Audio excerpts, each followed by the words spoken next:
Translate this, he sneered, all platinum cufflinks and predatory grin. The Sheikh was hers if she could decipher the contract. Another plaything for a bored billionaire. What he didn't see, couldn't possibly imagine, was the fire beneath Isla's quiet demeanor. 5 languages hummed beneath her tongue. Years of injustice coiled in her spine. One wrong word, his word, and she'd unleash it. He thinks she's just a waitress. But this girl, armed with knowledge he couldn't fathom, held his fate in her hands, and he was about to learn a lesson about the kind of kindness that burns hotter than greed. How ironic. He has no idea her quiet act of justice will save him from losing everything. The crystal chandelier cast dancing shadows across the marble floor of Lernod as Khalil al-Rashid adjusted his platinum cufflinks for the 3rd time in 5 minutes. At 34, the billionaire tech mogul had built an empire that spanned 3 continents. But tonight's merger with the European Banking Consortium would cement his position as the youngest Arab billionaire to crack the Fortune 500's top 10. "Mr. Al-Rashid, your table is ready," the Matrai announced with practiced reverence, gesturing toward the restaurant's most exclusive corner booth. Khalil's sharp obsidian eyes swept across the dining room, mentally calculating the net worth of every patron. Old habits from his days clawing out of poverty in Dubai's forgotten neighborhoods. The scent of truffle oil and aged wine filled his nostrils as he followed the maître d', his Italian leather shoes clicking against polished stone. "I'm expecting 3 associates from Geneva Private Bank," Khalil said, settling into the plush velvet seat. "When they arrive, ensure absolute privacy, no interruptions." The merger documents lay spread before him like battle plans. 200 pages of legal jargon that would transfer controlling interests in 12 European financial institutions into his hands. His fingers traced the embossed letterhead as memories of sleeping on cardboard boxes flashed through his mind. Every acquisition was proof that the hungry child from Al-Karama had conquered the world that once rejected him. "Would you care for wine while you wait, sir?" The voice stopped him cold. Not the growly tone of their usual waiter, but something melodic, almost musical. Khalil glanced up, expecting to see another polished server in the restaurant's signature black uniform. Instead, he found himself staring into the most unusual pair of eyes he'd ever encountered. Not quite brown, not quite gold, but something in between that seemed to shift in the candlelight. The young woman couldn't be more than 20, with dark hair pulled back in a simple bun and skin that suggested Middle Eastern heritage, though something indefinable marked her as different.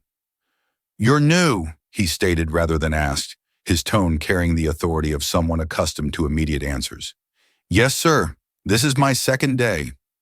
Her voice held a slight tremor, but she maintained eye contact with surprising dignity. "I apologize if I'm disturbing your preparation. I can send Andre if you prefer." Khalil studied her more carefully. Most servers in establishments like this possessed either the practiced obsequiousness of career hospitality workers or the desperate eagerness of those grateful for any employment. This girl displayed neither. Instead, her posture suggested someone trying very hard to appear smaller than she naturally was. "What's your name?" he asked, leaning back in his chair with the casual dominance that had intimidated board members across 5 countries. "Illa, sir." "Lebanese." "Palestinian, sir." The slight lift of her chin carried just enough defiance to intrigue him. "Interesting. And what does a Palestinian girl know about wine selection for a man about to acquire half of Europe's banking sector?" The question was designed to embarrass, to establish the natural hierarchy between them. Khalil had learned early that keeping people off balance prevented them from becoming too comfortable, too presumptuous. But instead of stammering or apologizing, Illa tilted her head slightly, considering his words. "I would suggest the 2015 Domaine de la Roman Conti," she said quietly. "It's bold enough to match your ambition, but refined enough to complement the gravity of your achievement." Khalil's eyebrows rose almost imperceptibly. The wine she'd suggested was not only the most expensive bottle on Lirinid's legendary list, but also happened to be his personal favorite, a detail not listed anywhere on the menu. "How did you know that vintage?" "I didn't, I guessed." Her honesty was either refreshing or foolish. In his world, the two were often synonymous. But if you're conducting business that will affect European banking, you'll want something that speaks to both power and sophistication. That particular Romani has a reputation for both. Before Khalil could respond, his associates arrived in a flurry of expensive cologne and nervous energy. Heinrich Weber, senior partner at Geneva Private Bank, led the group with the purposeful stride of a man carrying documents worth more than most counts' GDP. Khalil, my friend, Heinrich's German accent carried across the dining room as he embraced Khalil with European formality, ready to make history always. Khalil's attention shifted to business mode, but something made him glance back at the young waitress. She had retreated to a respectful distance, but those unusual eyes remained fixed on the documents Heinrich was removing from his briefcase. Her expression had changed. The nervous deference was gone, replaced by something that looked almost like alarm. "Gentlemen, shall we begin?" Khalil gestured to the seats around the table as Illa approached with their wine selection. As she poured the Roman Conti, her hands were steady despite their slight tremor earlier. When she reached Heinrich's glass, Khalil noticed her pause almost imperceptibly, her eyes scanning the open contract on the table. "Will there be anything else?" she asked, but her voice carried a different quality now. Less timid, more concerned. "Privacy," Heinrich answered curtly. "This conversation is not for civilian ears." Ila nodded and began to withdraw, but something made Khalil call out to her. "Actually, wait." He couldn't explain the impulse, but something in her expression intrigued him. "You mentioned you could guess things about wine. What else can you guess about?" Heinrich shot him a look of confusion, but Khalil ignored it. There was something about this girl that didn't fit the simple narrative of a struggling waitress grateful for employment. "I'm not sure I understand, sir." "Documents. Can you read documents as well as you read wine preferences?" The question hung in the air like smoke from expensive cigars. Heinrich shifted uncomfortably, clearly annoyed by the interruption. But Khalil found himself genuinely curious about her answer. "I can read, yes, sir. In how many languages?" The question surprised even him. But those eyes. There was intelligence there that seemed at odds with her circumstances. "5, sir?" The table fell silent. Heinrich's associates exchanged glances while Khalil leaned forward, genuinely intrigued for the first time in months. 5 languages. A Palestinian waitress who knows vintage wine and speaks 5 languages. He reached for the contract, his movements deliberate and theatrical. "How interesting." Before Heinrich could object, Khalil held up one section of the document. The text was dense legal language, a mixture of English and German with technical terminology that would confuse most attorneys. "Read this section out loud." Heinrich's face flushed red. "Khalil, this is highly irregular. We're discussing confidential." She signed a standard employee confidentiality agreement, I'm sure. Khalil's tone brooked no argument. "Didn't you, Illa?" "Yes, sir." Then read. Illa took the document with hands that no longer trembled. As her eyes scanned the page, something remarkable happened. Her entire demeanor transformed. The nervous girl disappeared, replaced by someone who moved with quiet confidence and intellectual precision. "This section outlines the transfer protocols for the Basel III compliance requirements," she began, her voice now clear and authoritative. "However, there's an inconsistency in paragraph 7. The regulatory framework referenced here was superseded by the European Banking Authority's revised guidelines in March 2024. Any contracts relying on the older framework would be legally void within 6 months of signing. The wine glasses might as well have shattered from the silence that followed. Heinrich's face had gone from red to pale while his associates frantically rifled through their briefcases. Khalil felt something cold settle in his stomach. "What does that mean exactly?" "It means," Illa continued, her voice gaining strength, "that whoever drafted this contract is either incompetent or deliberately trying to create a legal loophole that would invalidate your acquisition after you've already transferred the funds." Heinrich shot to his feet. "This is preposterous." A waitress questioning documents prepared by Geneva's top legal. "She's right."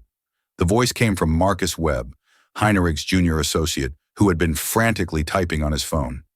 "The EBA guidelines she mentioned, they're real. Updated 6 months ago." "Jesus Christ, Heinrich, how did we miss this?" The restaurant seemed to spin around Khalil as the implications crashed over him. $100 million. That's what he would have lost if he'd signed the contract without this discovery. $100 million saved by a 20-year-old waitress who supposedly just knew how to carry plates. Who are you? The question came out harder than he intended, but Khalil felt as if the ground had shifted beneath his feet. Illa set the contract down carefully, her professional mask slipping just enough to reveal something vulnerable underneath. Just someone who believes people should know what they're signing, sir. But Khalil's business instincts were screaming. This wasn't luck or coincidence. No one knew regulatory banking law at that level without serious training. His eyes narrowed as he studied her face, searching for clues he'd missed. Heinrich, we're done for tonight. His voice carried the finality of a judge's gavel. Obviously, you need to review your documentation more carefully. As the banking associates gathered their papers with embarrassed haste, Khalil never took his eyes off. She stood perfectly still, as if waiting for judgment, but something in her posture suggested she was prepared to run. When the table finally cleared, leaving only the two of them in the corner booth, Khalil leaned back in his chair and studied the young woman who had just saved him a fortune. Sit down, sir. I should return to my other tables. Sit down. This time it wasn't a request. Illa slid into the seat across from him with the fluid grace of someone accustomed to high-stakes conversations, despite her humble uniform. Now, Khalil said, his voice dangerously quiet, tell me who you really are. The candlelight flickered between them like a living thing, casting dancing shadows across Illa's face as she met Khalil's penetrating stare. Around them, the restaurant hummed with the quiet conversations of Manhattan's elite, but their corner booth felt isolated from the world. I told you I'm a waitress. Her voice was steady, but Khalil caught the slight tension in her shoulders. Waitresses don't typically know obscure European banking regulations well enough to spot fraudulent contract clauses. He leaned forward, his business instincts fully engaged.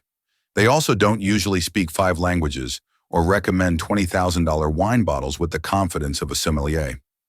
Layla's fingers drummed once against the table before she caught herself.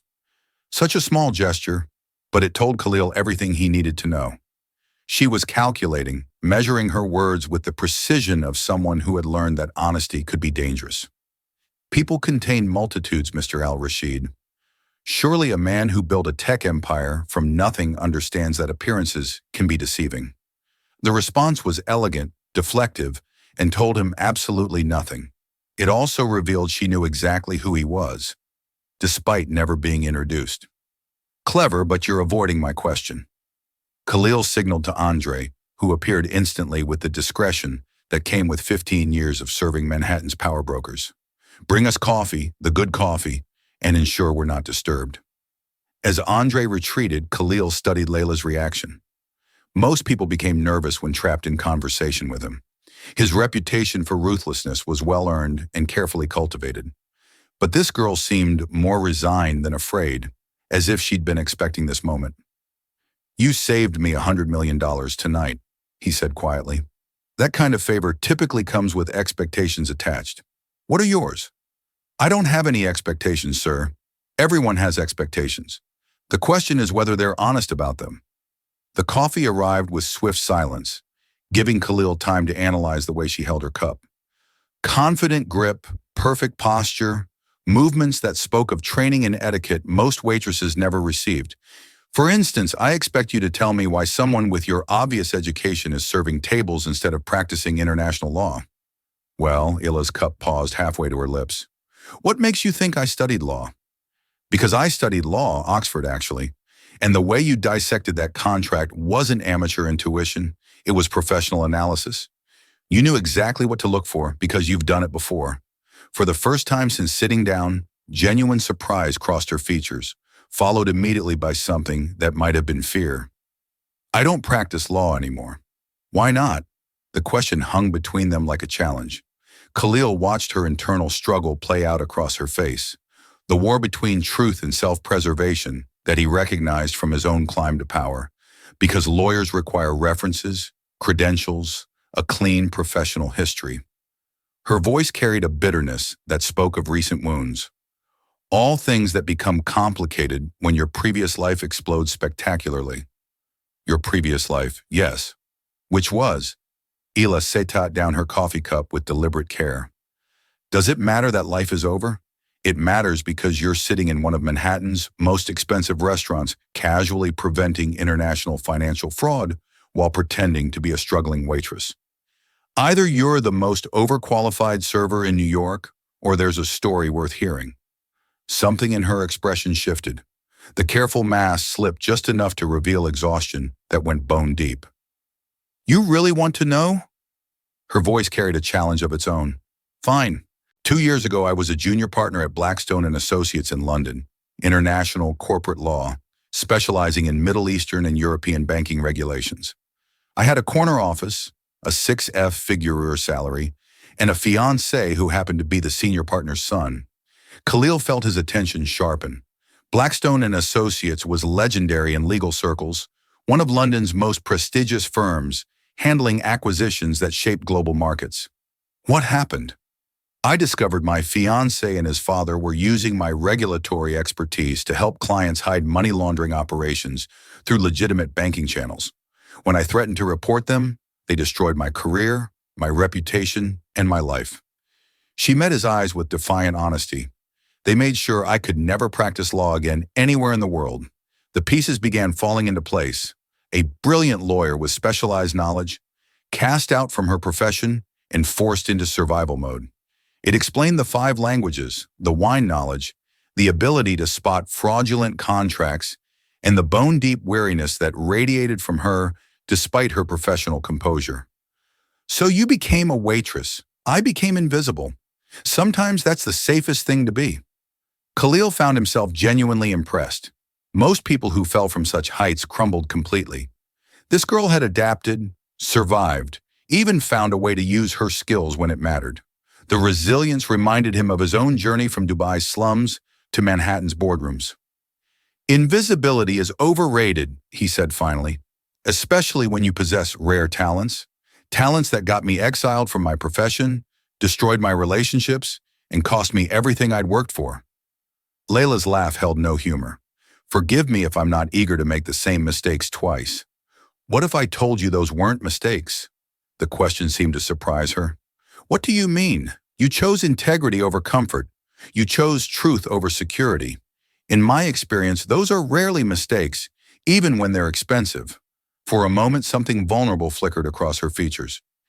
Easy to say when you're worth billions. Integrity doesn't pay rent. No, but it does something more valuable. It reveals character. And character, Ela, is the rarest commodity in my world. The way she looked at him then made Khalil realize the conversation had shifted into territory he hadn't intended to explore. This wasn't just professional curiosity anymore. Something about her combination of strength and vulnerability was awakening instincts he'd buried years ago beneath ambition and calculated relationships. "Why are you telling me this?" she asked quietly. "Because I think we might be able to help each other. I'm not interested in charity, Mr. Al-Rashid. Good, because I'm not offering any." Khalil leaned forward, his voice taking on the tone that had closed billion-dollar deals. "I'm offering a job." The words seemed to echo between them. Layla's expression cycled through surprise, suspicion, and something that might have been hope before settling into careful neutrality. "What kind of job?" "The kind that uses your actual skills. I need someone who understands international banking law.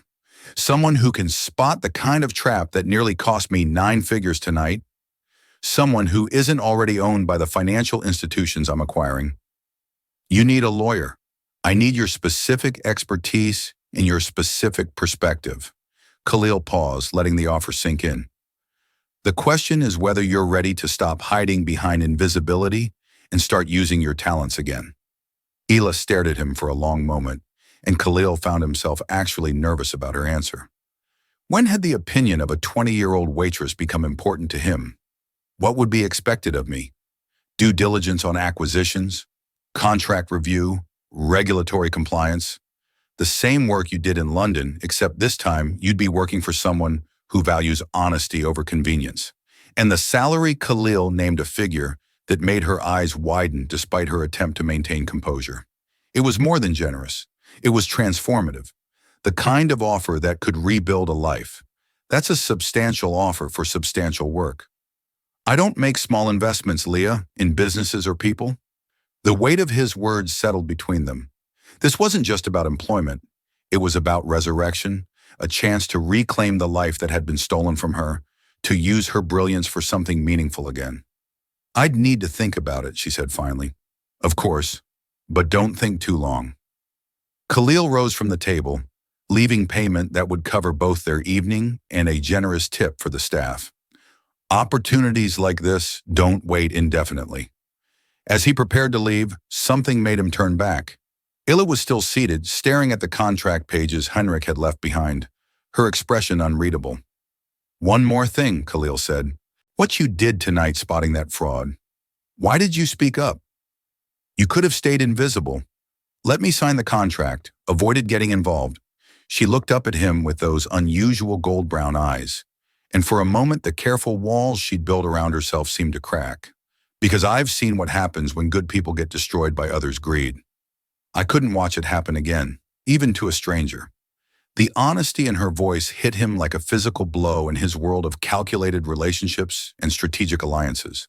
Such genuine concern for another person's welfare was rarer than diamonds. Think about my offer, Ila, but remember sometimes the greatest risk is not taking one at all.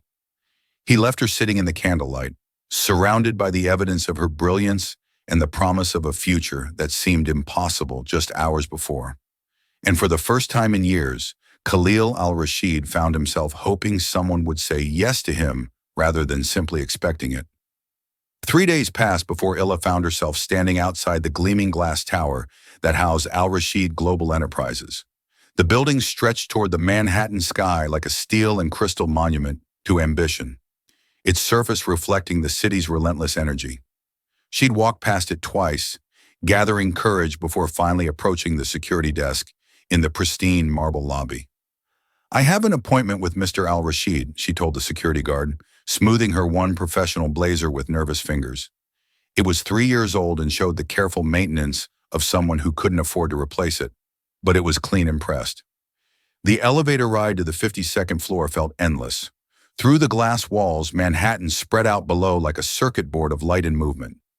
She tried to ignore the way her reflection looked small and uncertain against the backdrop of Khalil's empire. When the doors opened, she stepped into a reception area that belonged in an architectural magazine. Everything was sleek lines and expensive materials designed to intimidate and impress. The receptionist, a stunning woman who looked like she'd stepped off a fashion runway, barely glanced up from her computer. Lila Nazir to see Mr. Al-Rashid, Illa announced, proud that her voice remained steady. He's in a meeting. You can wait. The dismissal was polite but absolute. Ila settled into one of the leather chairs that probably cost more than her monthly rent and tried not to fidget. Through the floor-to-ceiling windows, she could see other office towers stretching toward the horizon, each one representing dreams and ambitions, and fortunes won and lost. Miss Nazir, Miss. She looked up to find a tall man in his 40s approaching, his smile warm and genuine. Unlike everyone else she'd encountered in the building, his demeanor suggested actual human warmth rather than corporate polish. I'm David Chen, Mr. Al-Rashid's business partner and oldest friend. He asked me to speak with you while he finishes his call with Tokyo. David led her down a hallway lined with modern art and past offices where serious-looking people conducted the business of global finance. His office, when they reached it, was marginally less intimidating than the reception area, but still spoke of significant success. Coffee? Water? Something stronger? David asked, settling behind his desk with the easy confidence of someone comfortable in his own skin. Coffee would be nice, thank you. As David prepared their drinks, Illa studied him carefully. In her legal career, she'd learned to read people quickly, their motivations, their loyalties, their potential as allies or threats. David Chen radiated the kind of steady reliability that spoke of deep integrity, so he said, handing her a steaming mug. Khalil tells me you saved him from a rather expensive mistake the other night. I simply pointed out an inconsistency in a contract, an inconsistency that would have cost him 9 figures. That's quite a catch for someone who's supposedly just a waitress. The comment wasn't accusatory, but Illa heard the unspoken question. She took a sip of coffee. Excellent quality, she noted, and considered her response. I studied international banking law before my circumstances changed. Khalil mentioned you were interested in joining our legal team. I'm considering his offer. Yes. David leaned back in his chair, studying her with intelligent eyes. Can I be frank with you, Miss Nazir? Please. Khalil al-Rashid is one of the most brilliant business minds I've ever encountered. He's also one of the most driven, demanding, and occasionally ruthless people you'll ever meet. He expects excellence, demands loyalty, and has no patience for mediocrity or deception. Illa felt her spine straighten. Are you trying to discourage me from taking the position? On the contrary, I'm trying to prepare you for what working with him will be like. David's expression grew serious. But I'm also wondering why someone with your obvious qualifications is serving tables instead of practicing law. The question hung between them like a test. Illa had prepared for this conversation, practiced different versions of the truth that might satisfy curiosity without revealing too much. But something about David's straightforward manner encouraged honesty. I made enemies in London, powerful enemies who ensure I can't practice law anywhere in the world. What kind of enemies? The kind who don't forgive whistleblowing, even when it prevents criminal activity. David nodded slowly, as if her answer confirmed something he'd suspected. That actually makes me feel better about recommending you. Really? Why? Because it means you chose principle over profit. In our business, that kind of integrity is rarer than you might expect. He stood and moved to the window, gazing out at the city below. Khalil built this company from nothing, you know. Started with a laptop and a dream in a studio apartment in Brooklyn. Every acquisition, every merger, every success has been earned through intelligence, determination, and an absolute refusal to compromise his principles. That's impressive. It's also lonely.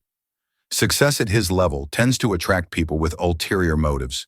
Employees who want access to his wealth, women who want his status, business partners who want his connections. David turned back to face her. What he needs, what the company needs, is someone who values competence over personal gain. Before I could respond, the office door opened and Khalil strode in with the confident energy that seemed to precede him everywhere. Today he wore a charcoal suit that probably cost more than she'd made in 6 months of waiting tables, but it was his presence that filled the room rather than his expensive clothing. Ila, thank you for coming. His attention focused on her with laser intensity.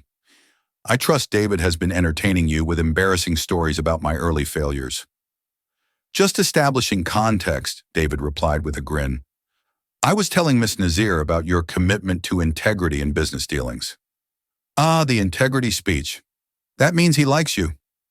Khalil settled into the chair next to Isla, close enough that she caught the subtle scent of his cologne. Something expensive and distinctly masculine. Have you had time to consider my offer? The directness of the question shouldn't have surprised her, but Illa found herself momentarily tongue-tied. This close, she could see the intensity in his dark eyes, the sharp intelligence that had built an empire, in something else, a hint of vulnerability that he probably didn't realize he was revealing. I have several concerns, she said finally, such as references for one. As I mentioned, my previous employers aren't likely to provide positive recommendations. I don't need their opinions. I need your skills.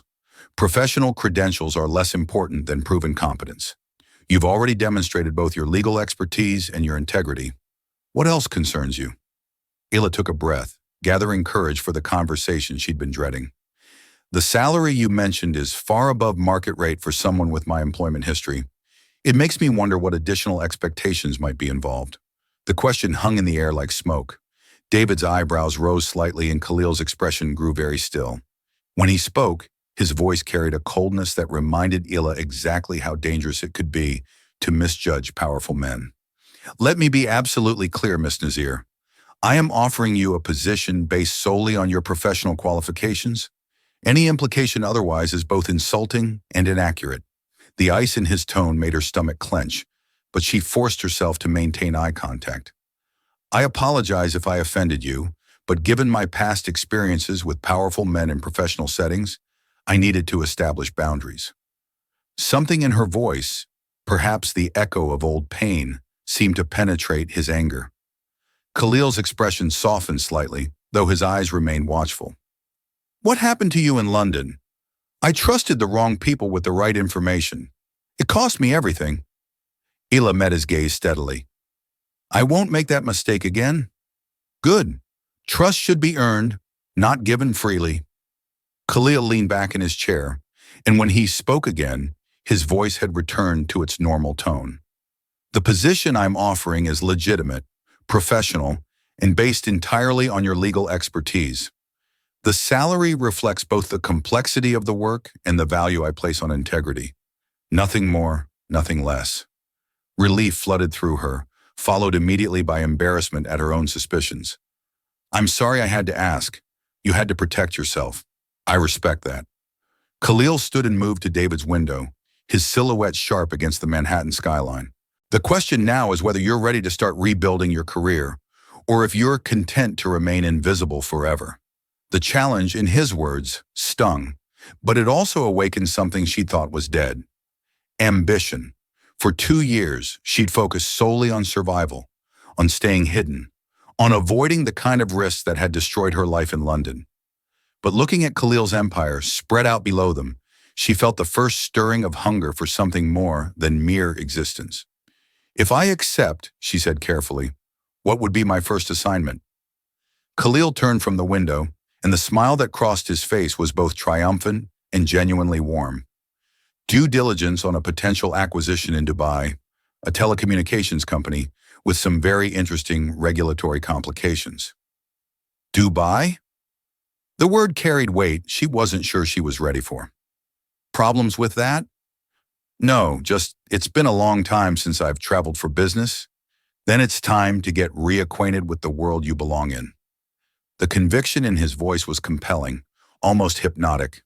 Ila found herself imagining what it would feel like to use her skills again, to engage in the complex intellectual challenges that had once defined her professional life.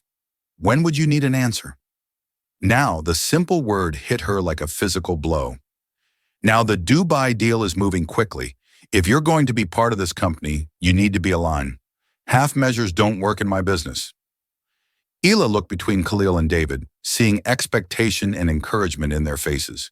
This was it, the moment that would determine whether she remained trapped in survival mode or took the leap back into the life she'd lost. All right, she said, the words coming out stronger than she'd expected. I accept. Khalil's smile was brilliant, transforming his entire face from intimidating to almost boyishly pleased. Excellent. David will handle the employment paperwork and arrange your travel documents. We leave for Dubai tomorrow night.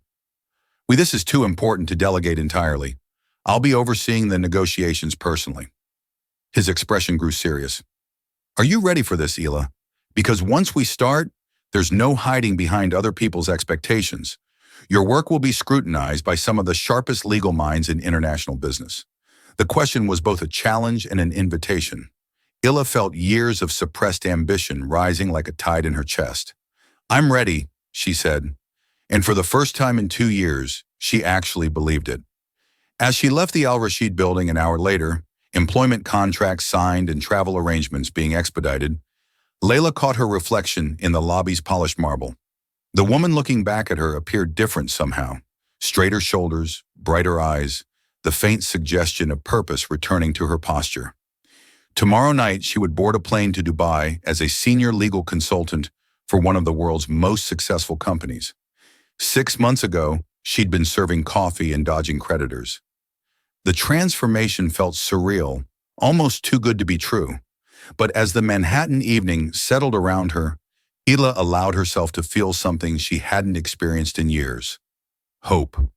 Whatever happened next, whatever challenges awaited in Dubai, she was no longer just surviving. She was finally ready to live again. The first-class cabin of Emirates Flight 202 felt like a cocoon of luxury as it sliced through the night sky toward Dubai. Ela had never flown first class before. Even during her successful years in London, she'd been too practical to spend money on such extravagances.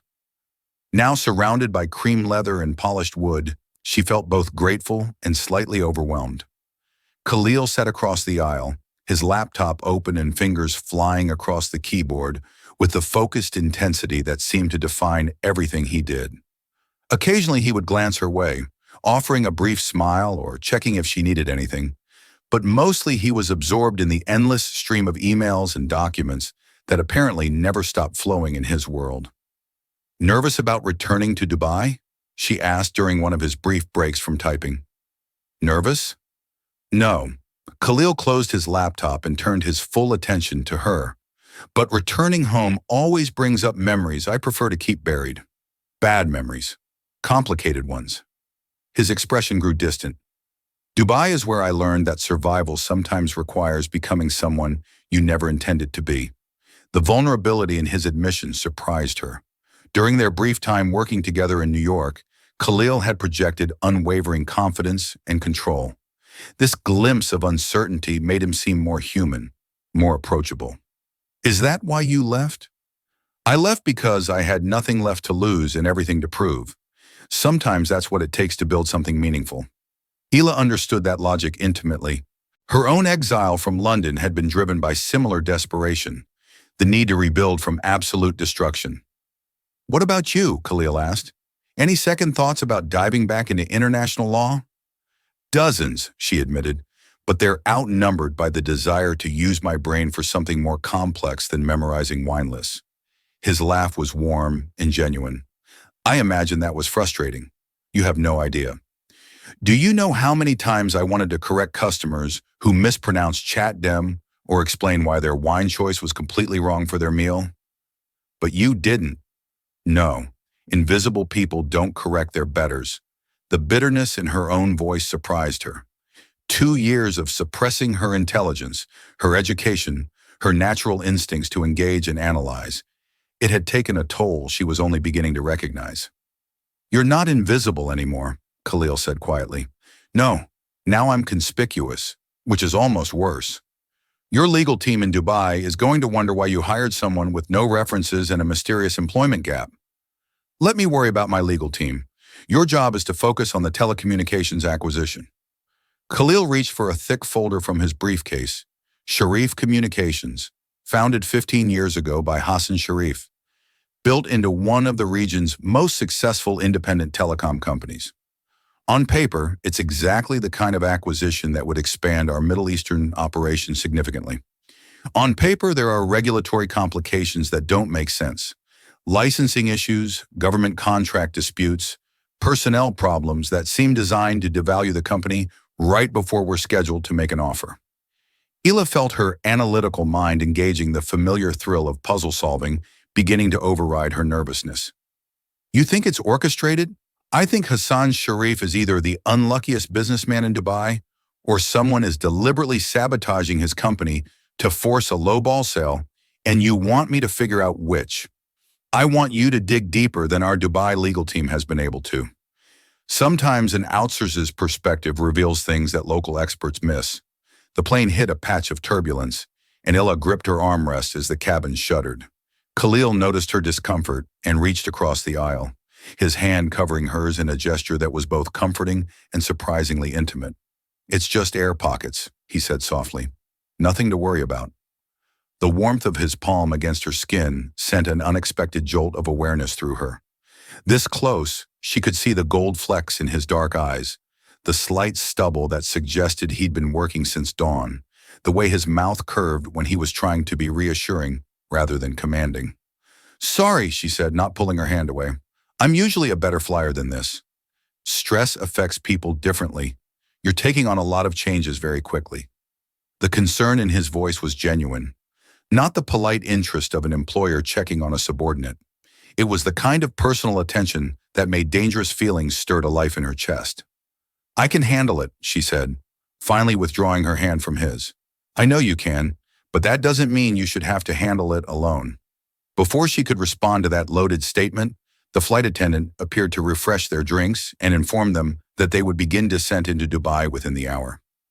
The moment of intimacy dissolved, replaced by the practical realities of business travel and upcoming challenges.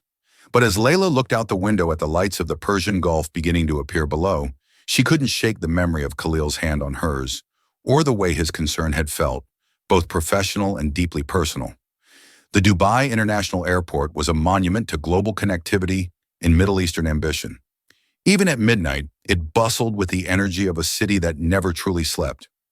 As they moved through customs and toward the waiting car service, Layla marveled at the mix of traditional and modern that defined everything around them. First time in the UAE, Khalil asked as their driver navigated through traffic toward the city center. First time anywhere in the Middle East, actually. My parents immigrated to London when I was very young. Then you're in for an experience. Dubai is unlike anywhere else in the world.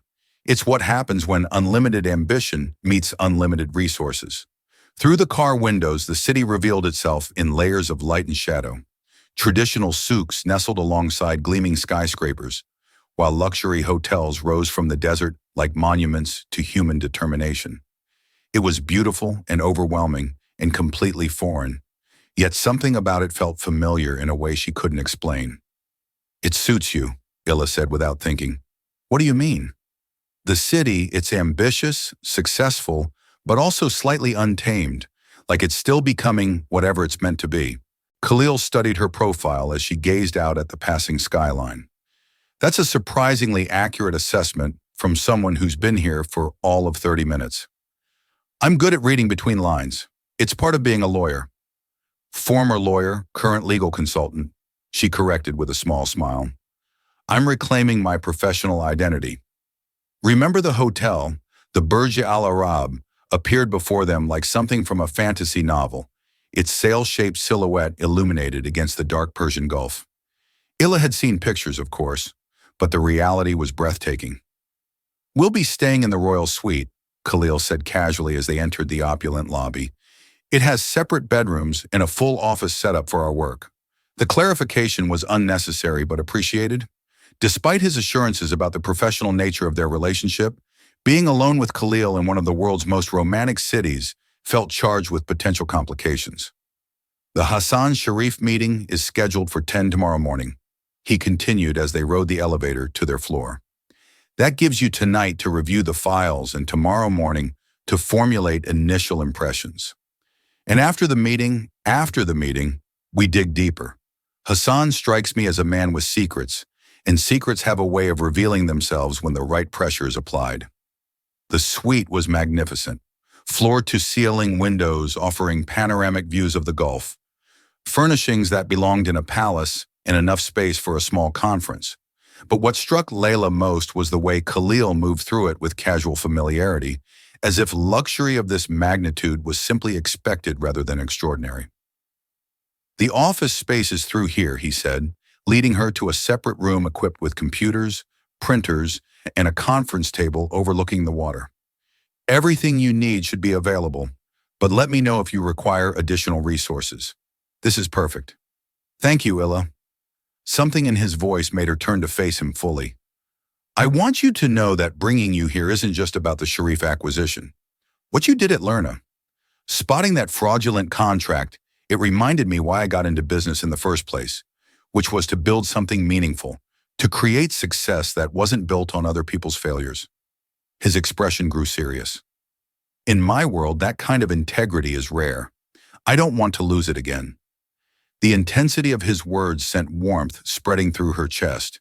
This wasn't about professional qualifications or convenient skill sets. This was about something deeper, more personal. You won't lose it, she said quietly. I promise. Good, because tomorrow we're going to discover exactly what Hassan Sharif is hiding. And I have a feeling it's going to test both our principles and our partnership. As Khalil retired to his bedroom, leaving her alone in the office with files full of financial mysteries to unravel, Illa realized she was no longer nervous about the upcoming challenges. Instead, she felt energized, focused, and more alive than she'd been since London. Whatever secrets they uncovered tomorrow, whatever complications arose from working so closely with a man who was becoming dangerously important to her, she was ready. For the first time in years, she was exactly where she belonged. But as she opened the first file on Sharif Communications, a name on the letterhead made her blood freeze. Listed as the company's London legal counsel was Blackstone and Associates, the firm that had destroyed her career and exiled her from the legal profession. The same firm whose senior partners had threatened to ruin her life if she ever practiced law again. And now somehow they were connected to Khalil's most important acquisition. The coincidence seemed impossible. which meant it probably wasn't a coincidence at all. Morning in Dubai arrived with golden sunlight streaming through the floor to ceiling windows of their suite. But Illa had been awake for hours, surrounded by documents that painted an increasingly disturbing picture of the Sharif Communications acquisition. Khalil found her in the office at 7:00 a.m., still in the clothes she'd worn the previous evening, coffee cups scattered across the conference table like archaeological evidence of a sleepless night spent unraveling mysteries. "Did you sleep at all?" he asked, concern evident in his voice. "I couldn't. Not after what I found." Illa gestured to the papers spread before her like puzzle pieces. "Khalil, this isn't just corporate sabotage. It's something much more complex and much more personal." He poured himself coffee from the service that had appeared sometime during the night and settled into the chair across from her. In the morning light, he looked younger somehow, his hair slightly mussed, and his usual corporate armor replaced by casual elegance. "Tell me, Blackstone and Associates has been Sharif Communications, London legal counsel for 3 years. The same firm that destroyed my career is directly connected to your biggest acquisition." Layla pushed a contract across the table. "But here's what's interesting. All of their recent legal work has been designed to create problems, not solve them." Khalil studied the document, his expression growing darker with each page. These contract modifications would make the company nearly impossible to acquire cleanly. Exactly. Someone at Blackstone is deliberately sabotaging Hassan Sharif's business, but doing it subtly enough that it looks like organic complications, rather than intentional interference. The question is why? Ila reached for another file. This one marked with Hassan Sharif's personal information. "I think I know." Hassan's daughter, Amira Sharif, was a student at Oxford 3 years ago. According to these notes, she was engaged to someone in London before the engagement was abruptly broken. "You think there is a connection to your situation?" "I think my ex-fiancé's family specializes in destroying people who threaten their interests. The timeline matches perfectly. Amira's broken engagement, the beginning of Sharif Communications, legal troubles, and my own exile from the profession." Khalil was quiet for a long moment, processing implications that made Illa's stomach clench with dread. When he finally spoke, his voice carried a coldness she'd never heard before. "Are you telling me that bringing you to Dubai has put you in direct contact with the people who ruined your life?" "It's possible. Probably even. And you didn't think to mention this connection last night." The accusation in his tone stung, but Illa forced herself to remain calm. "I discovered it at 3 this morning. I've been trying to understand the implications before jumping to conclusions. The implications are that I've potentially compromised your safety by bringing you here. Or," Illa said, standing and moving to the window overlooking the Persian Gulf, "you've given me the opportunity to finally understand what really happened to me in London." She could feel Khalil watching her, could sense the internal debate between his protective instincts and his business objectives. When he joined her at the window, his presence both comforting and dangerously distracting. "We can call off the acquisition, find another telecommunications company, avoid the entire situation." "Absolutely not." Her vehemence seemed to surprise him. "Layla, no. For 2 years, I've been running from shadows and hiding from my own life. If Blackstone and Associates is behind Hassan Sharif's problems, then helping you acquire his company cleanly isn't just good business. It's justice. Justice can be expensive. Are you prepared for what it might cost?" She turned to face him, surprised by how close he was standing, close enough to see the concern in his dark eyes, close enough to feel the warmth radiating from his body in the morning sunlight. "Are you?" The question hung between them like a challenge. This wasn't just about business anymore, and they both knew it. This was about trust, about taking risks for each other, about the dangerous territory they'd been approaching since that first night at Leonard. "We meet with Hassan in 2 hours," Khalil said. "Finally. If you're right about Blackstone's involvement, he's going to need allies more than he realizes. And if I'm wrong now, then we proceed with a standard acquisition and hope your past stays buried." But even as he said it, both of them knew that secrets this tangled rarely stayed buried for long.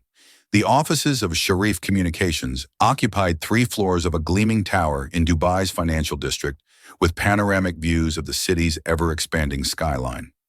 Hassan Sharif met them in a conference room that managed to blend traditional Middle Eastern hospitality with cutting-edge business technology. Hassan himself was a surprise, younger than Ila had expected, perhaps 50, with intelligent eyes that seemed to weigh every word before speaking. But what struck her most was the exhaustion that seemed to radiate from him, the weariness of a man fighting battles he didn't fully understand. Mr. Al-Rashid, thank you for considering our company for acquisition, Hassan said as they settled around the polished conference table. I'll be honest, we need this partnership more than pride would normally allow me to admit. Business is business, Hassan. The question is whether we can structure a deal that benefits everyone involved. Khalil's tone was professionally cordial, but Ila could sense his increased alertness. I've brought Ms. Nazir to review the legal complications that seem to be affecting your operations. Hassan's attention shifted to Ila with polite interest.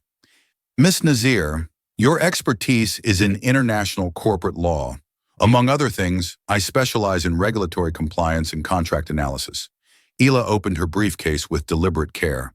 I've been reviewing your recent legal documentation, and I have some concerns about the advice you've been receiving. Something flickered in Hassan's expression. Hope, perhaps, or recognition that someone finally understood his situation.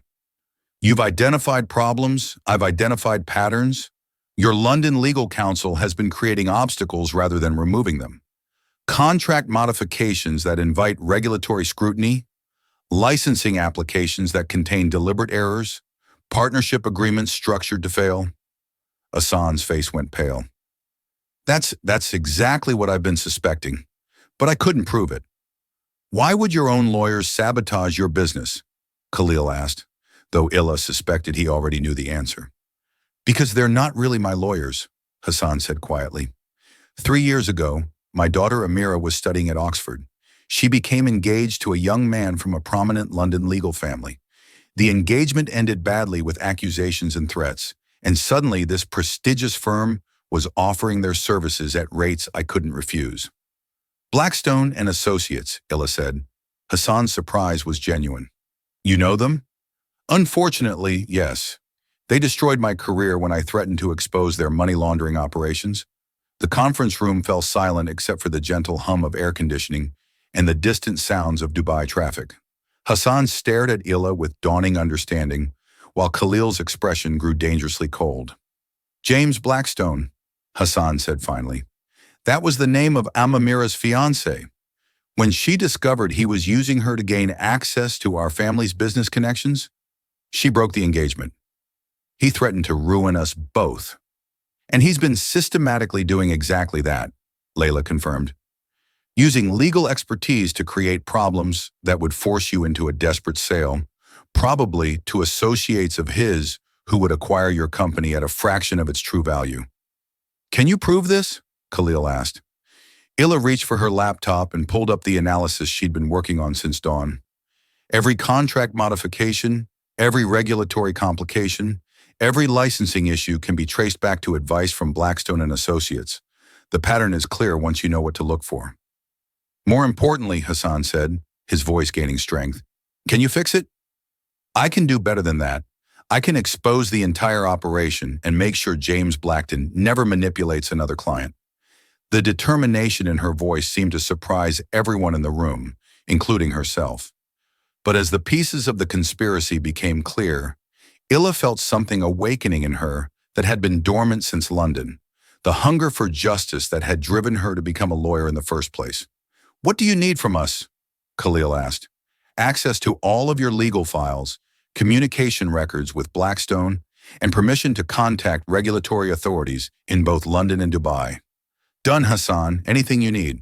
If there's a chance to save my company and expose these people, I'll give you whatever resources you require.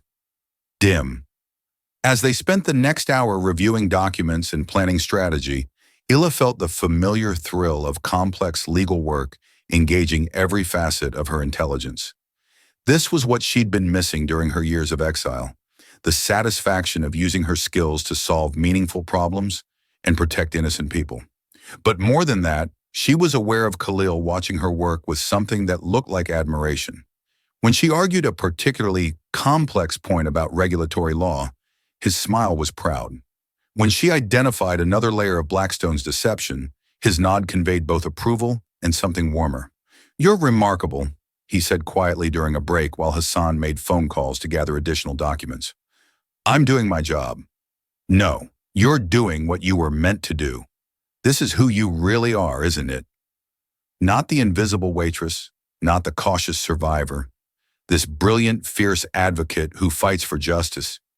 The admiration in his voice made something flutter dangerously in her chest. "I'm the same person I've always been." "Maybe, but now I'm seeing all of you." Before she could respond, her son returned with an expression of grim satisfaction.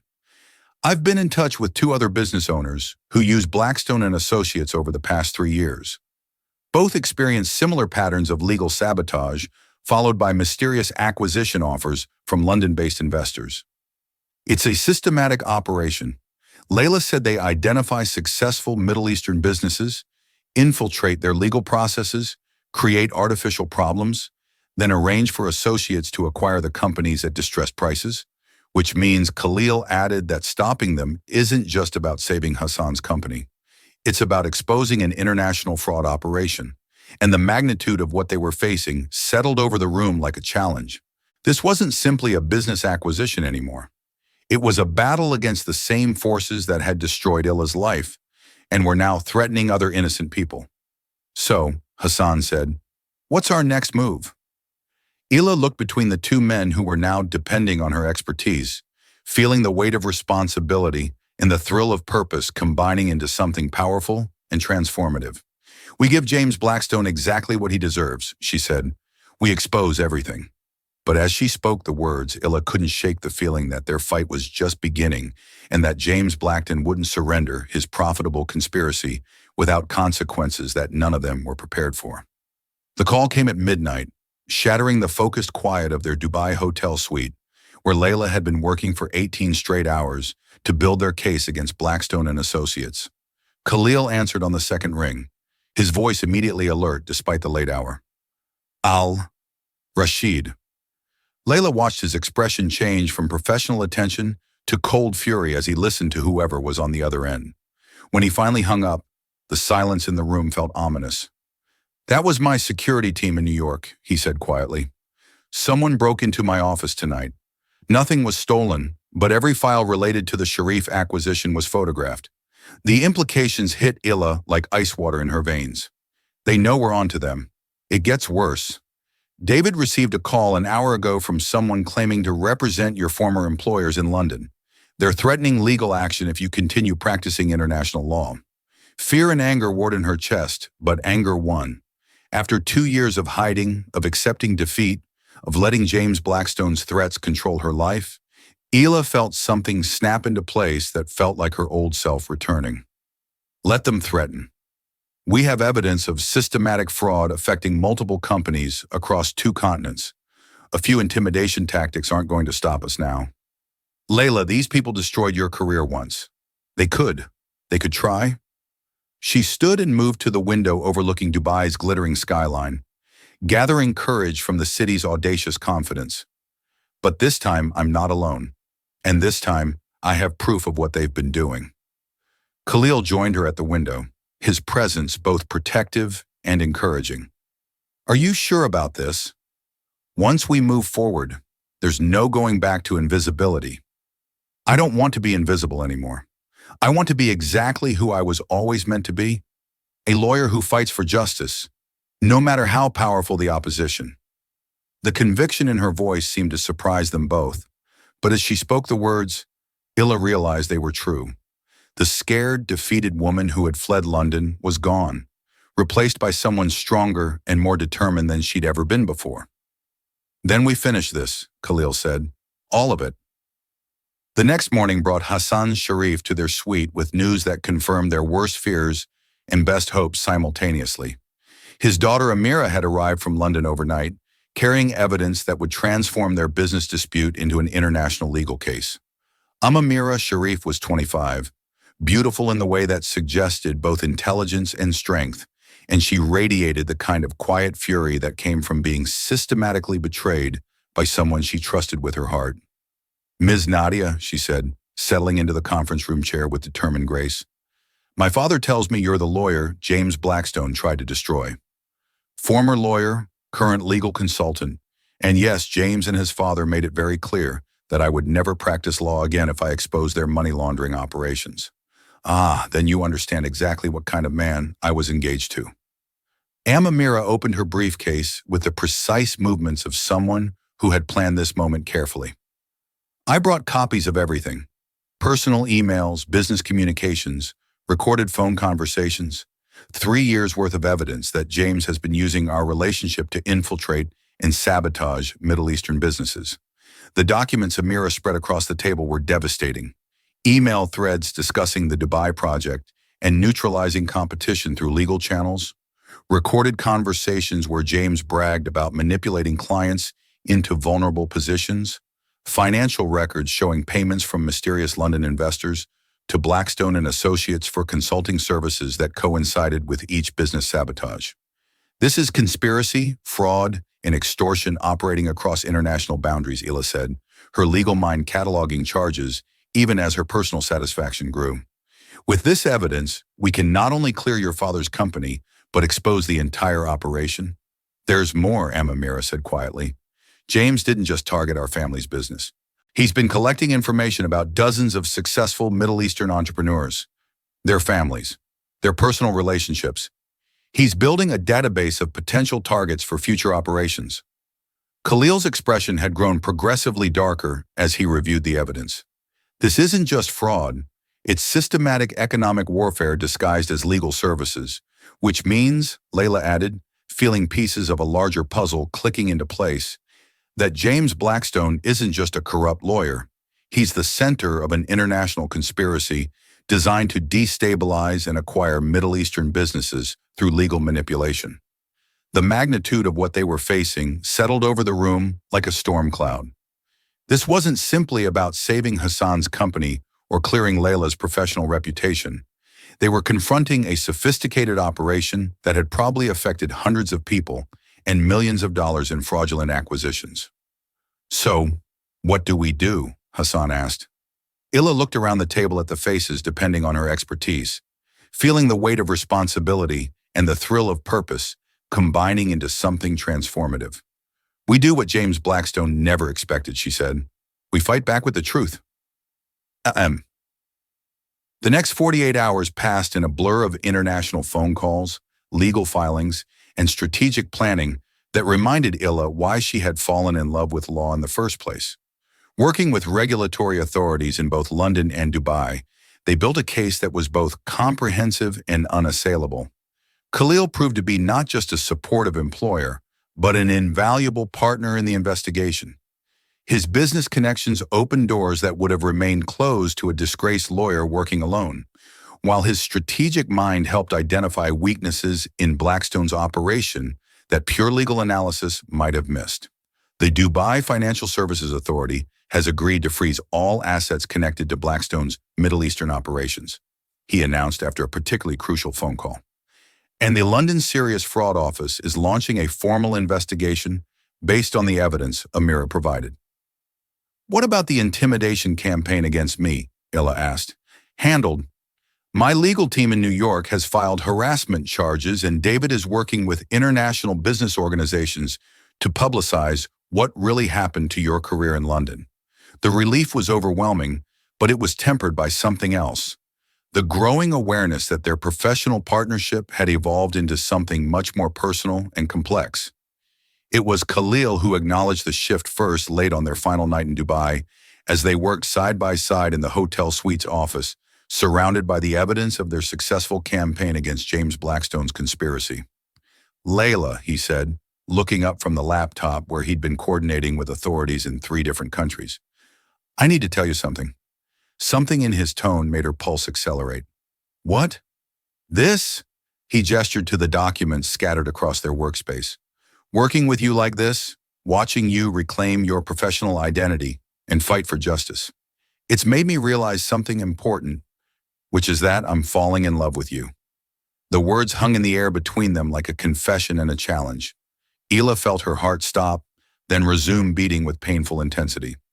Khalil, I know it's complicated. I know there are professional considerations and power dynamics, and a dozen reasons why this is problematic timing.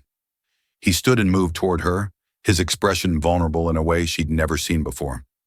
But I also know that watching you work these past few days, seeing your brilliance and your passion and your absolute commitment to doing what's right, I've never been more certain of anything in my life. Hila rose to meet him, her mind racing through implications and complications, even as her heart responded to the sincerity in his voice. I'm falling in love with you too, she said quietly, but you're right about the complications. Are they insurmountable? She studied his face in the soft light from the Dubai skyline, seeing not the intimidating billionaire who had first approached her table at Larnada, but the man who had trusted her professional judgment, supported her fight for justice, and somehow seen past her carefully constructed invisibility to the person she really was. No, she said finally, they're just complications, and I'm tired of letting complications control my life. When he kissed her, it felt like coming home and launching into adventure simultaneously. All the professional tension and personal attraction that had been building since their first meeting crystallized into something powerful and transformative and absolutely right. So what happens now, she asked when they finally broke apart.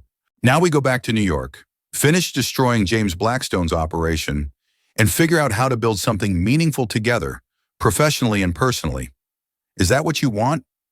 What I want, Khalil said, his hands framing her face with gentle certainty, is to spend the rest of my life working alongside the most brilliant, courageous, and extraordinary woman I've ever met. 3 months later, the business sections of newspapers across 2 continents carried headlines about the international fraud operation that had been exposed by the cooperation between Al Rashid Global Enterprises and regulatory authorities in London and Dubai. James Blackstone and 6 associates were facing criminal charges in multiple jurisdictions, while Hassan Sharif's company had been successfully acquired in a deal that restored its full value and reputation. But for Hila, the most meaningful headline was much smaller and more personal. The announcement in the New York Legal Journal that she had been reinstated to practice law and named as senior legal counsel for Al Rashid Global Enterprises. Any regrets? Khalil asked as they stood in their new shared office, overlooking Manhattan from the 53rd floor of his building, about exposing international fraud, saving innocent businesses, and getting justice for everyone James Blackstone tried to destroy. Hila smiled as she straightened her new business cards. None whatsoever. And about us? She turned from the window to find him watching her with the same intensity that had first intrigued her months ago in a restaurant booth, but now tempered with something warmer and deeper about falling in love with my brilliant, demanding, occasionally impossible boss, who saw through my disguise and gave me back my professional identity. She moved toward him with the confident grace of a woman who was finally exactly where she belonged. That's the best decision I've ever made. When he pulled her into his arms, surrounded by the evidence of their shared success and the promise of their shared future, Hila realized that sometimes the most extraordinary love stories begin with the simplest moments. A contract that needs translating, a fraud that needs exposing, and 2 people brave enough to trust each other with the truth. I love you, Layla Nazir, brilliant lawyer and the woman who saved me from the biggest mistake of my career. I love you too, Khalil al-Rashid, impossible billionaire, and the man who saved me from invisibility. And as Manhattan sparkled around them like a promise of endless possibilities, they began planning not just their next acquisition, but their wedding, their future, and the empire they would build together on the foundation of justice, integrity, and a love that had transformed them both.